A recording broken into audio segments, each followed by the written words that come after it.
विरार पूर्व पश्चिमेला जोडणारा अनेक दिवसापासून रखडलेल्या ब्रिजचं काम आता कुठेतरी प्रगतीपथावर आपल्याला दिसून येत आहे। मी आता त्याच ब्रिजवरती आहे। आपण जर हा बघितला तर जवळपास ब्रिजचं काम जे आहे हे पूर्णत्वाकडे आलेलं आहे आणि काही प्रमाणामधलं जे ब्रिजचं काम जे आहे हे आता शिल्लक राहिलेलं आहे। या ठिकाणी वसई विरार महापालिकेचे महापौर जे आहेत अजीव पाटील यांच्याकडून या कामाची वारंवार पाहणी जी आहे ही सुरू आहे आणि लवकरात लवकर हा ब्रिज जो आहे हा विरारकरांसाठी हा खुला करण्याचे प्रयत्न जे आहेत हे सध्या त्यांच्याकडून दिसत आहेत। आपण जर बघितलं तर सध्या हे काम जे आहे हा फक्त पुढचा पॅच जो आहे हा एवढा शिल्लक राहिलेला आहे आणि लवकरात लवकर हा पॅच पूर्ण होऊन जो आहे हा खुला तयारी सध्या सुरू आहे। कारण पावसाळी दृष्टिकोनातून हा ब्रिज जर शहरातली वाहतूक कोंडी जर टाळायची असेल तर हा ब्रिज जो आहे हा अतिशय महत्त्वाचा आहे। सर, आपल्याकडून या ब्रिजची वारंवार पाहणी सुरू आहे। नेमकं कधीपर्यंत हा ब्रिज सुरू होईल आणि सध्या कामाची प्रगती कशी आहे? बघा, रेल्वेने तर 19 तारीखच सांगितलेली का त्यांचा फाटक झाला का त्यांच्याशी ॲग्रीमेंट झालं होतं। परंतु आम्ही रेल्वेशी चर्चा केलेली, त्यावेळी रेल्वेचे अधिकारी आलेले त्यांना की नारंगी फाटक आहे तो जो रस्ता आहे तोही रेल्वे याच्या आधीपासून नारंगी जुनं गाव असल्यापासूनचा तो रस्ता होता येण्या जाण्याचा। त्यामुळे आता या ब्रिजला एकतर जिन्याचं काम झालेलं नाही आणि जिथपर्यंत जिन्याचं काम होत नाही त्यापर्यंत रेल्वे क्रॉसिंगला चान्सेस नाही आहेत कुठे। त्यामुळे जिथपर्यंत जिन्याचं काम होत नाही तिथपर्यंत जुनं फाटक जे आहे तो बंद करू नये आणि त्यांना सजेशन केलेलं का पारंपरिक मार्ग असल्यानं एक तर भुयारी मार्ग तुम्ही करावा लोकांना गावातल्या येण्या जाण्यासाठी किंवा वरतून तरी करावा, तिथपर्यंत तुम्ही बंद करू नये हे आम्ही त्यांना कल्पना दिली होती। आता हा 1.25 वर्ष ते 1.5 वर्ष केवळ पैसे नव्हते म्हणून हे काम थांबलेलं होतं। राज्यामध्ये सगळ्याच ठिकाणी पैसे नसल्या कारणाने बरीचशी कामं थांबलेली, परंतु मग त्या कॉन्ट्रॅक्टरशी बोलून त्याचे सब कॉन्ट्रॅक्टर आहेत त्यांच्याशी बोलून शेवटी त्यांचा तयार केला आणि हळूहळू कामाला सुरुवात केलेली आहे। राज्य सरकारकडनं त्यांना तसे पाहिजे तशी अजून आर्थिक मदत तेवढी झालेली नाही। मग कामं जे सब कॉन्ट्रॅक्टर आहेत, स्थानिक पातळीवरचे सप्लायर्स आहेत, सगळ्यांना घेऊन एकत्र बसवून त्यांच्याशी बोलून कामाला सुरुवात झालेली आहे। आता किमान 1 महिन्याचं काम बाकी आहे, परंतु ते म्हणालेले का फास्ट करू। आधी त्यांनी सांगितलेलं का एप्रिलमध्ये आम्ही मार्च एंडमध्ये एप्रिल सुरुवातीला करू। आता ते मेपर्यंत म्हणतात, बरोबर आहे। परंतु तुम्ही बघितलं असेल का हा जो जॉईंट आहे हे कॉन्क्रिटिंग झालं तर महत्त्वाचं आहे, त्यामुळे 21 दिवस क्युरिंग पिरियडचाच जाईल। जरी काही रॅपिड हार्डनिंग सिमेंट वापरलं किंवा M60 वापरलं तरी किमान 10 ते 15 दिवस क्युरिंग पिरियड आहे। तत्काळ केलं तर डॅमेज होण्याची किंवा खराब होण्याची शक्यता आहे।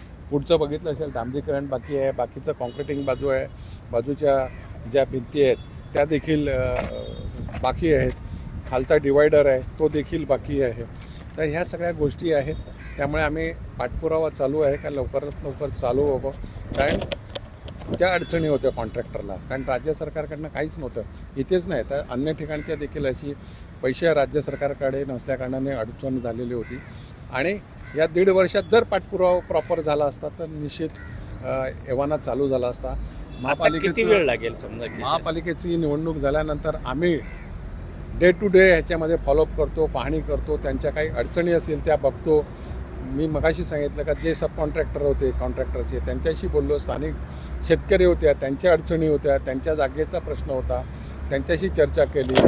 खालून पाणी जाण्याचे मार्ग होते ते देखील आम्ही केलं। महापालिकेतर्फे इलेक्ट्रिसिटी किंवा अन्य ज्या अडचणी होत्या MSEBशी अधिकाऱ्यांशी बोलून ज्या ज्या अडचणी होत्या त्याच्यावर आम्ही मात करण्याचा प्रयत्न केलेला आहे आणि किमान 30-31 तारखेपर्यंत किंवा 1 मेला रहदारी चालू होईल याची आम्ही दक्षता घेतो आहे। बघूया, आता त्यांना काही कॉन्ट्रॅक्टरला अडचणी असेल तर त्यांना ते सांगितलेलं आहे का महापालिका आणि वैयक्तिक लेवलवर आम्ही लोकनेते हितेंद्र ठाकूर हे पाठीशी असल्याकारणाने लवकरात लवकर ती कामं देखील त्यांना मदत करू एवढं आश्वासन दिलेलं आहे आणि डे टू डे आमचं पाठपुरावा चालू आहे, पाहणी चालू आहे। आता हा जो ब्रिज आहे या ब्रिजमुळं विरारसाठी किती महत्त्वाचा हा ब्रिज आहे आणि लवकरात लवकर चालू होणं किती महत्त्वाचं आहे? बघा, या ब्रिजचं महत्त्व एवढं आहे की हे फक्त विरारपुरतं नाही तर या पंचक्रोशीतली जेवढी पण गावं आहेत गोळिंज आहे, आकाशी आहे, अर्नाळा आहे, उमराळे आहे, सगळी गावं आहेत.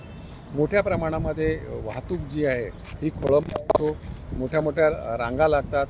त्याच्यामुळे हा झाला तर निश्चित ट्रॅफिकचा प्रॉब्लेम सॉल्व्ह होईल आणि जो हायवेला जायला जो अर्धा तास लागतो, पूर्वी आम्ही 10-15 मिनटात हायवेला जात होतो, तर ह्याच्यामुळे निश्चित फरक पडेल का लवकरात लवकर म्हणजे किमान 20 ते 25 मिनटं जी अतिरिक्त लागत होती ती कमी होतील. आणि स्कूल बस सगळ्यात महत्त्वाचं का त्यांचा खोळंबा होत होता, कारण फाटक बंद व्हायचं, ब्रिजवरनं जुन्या ब्रिजवरनं जायला चान्स नव्हता, तर स्कूल बस मुलांना त्याच्या अडचणी होतात, तर त्याच्यातनं देखील मार्ग निघेल. ॲम्ब्युलन्स अडकायच्या फाटकामुळे, तर त्या देखील पेशंटना देखील त्रास व्हायचा, तर तो देखील एक प्रॉब्लेम निघून जाईल.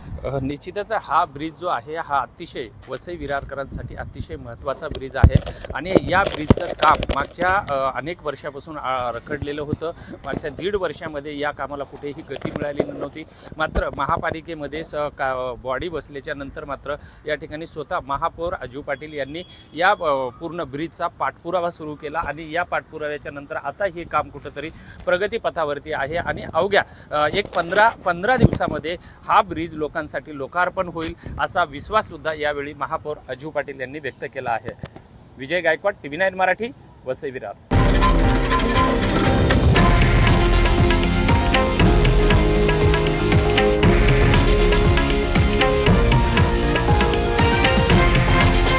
हे आहे देशातील नंबर 1 न्यूज नेटवर्क आणि आपण पाहत आहात TV9 मराठी, एकमेव.